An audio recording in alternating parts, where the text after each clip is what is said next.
بسم اللہ الرحمن الرحیم۔ سچے لوگوں کی سچی باتیں سننے کے لیے ہمارے چینل کو سبسکرائب کیجیے۔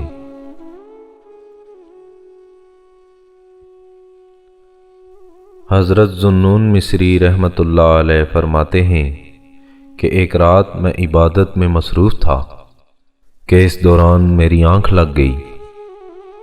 خواب میں دیکھتا ہوں کہ میں اللہ تعالیٰ کے حضور کھڑا ہوں اور رب تعالیٰ مجھ سے فرماتا ہے، اے ذوالنون، جب میں نے انسان کو پیدا کیا تو سب سے پہلے اس کے سامنے دنیا کو پیش کیا، تو اس پر 10 حصوں میں انسان بٹ گئے۔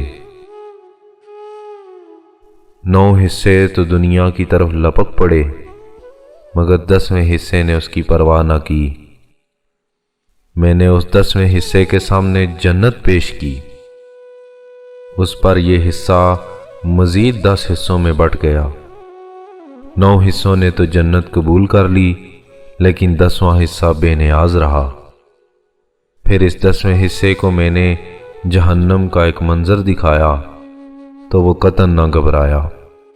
میں نے اس سے پوچھا کہ نہ تم دنیا چاہتے ہو، نہ جنت، اور نہ جہنم سے ڈرتے ہو، آخر تم چاہتے کیا ہو؟ وہ عشاق کا گروہ بولا، اے اللہ، ہم تم سے صرف تمہیں کو مانگتے ہیں، تمہیں کو مانگتے ہیں، تمہیں کو مانگتے ہیں، تمہیں کو مانگتے ہیں۔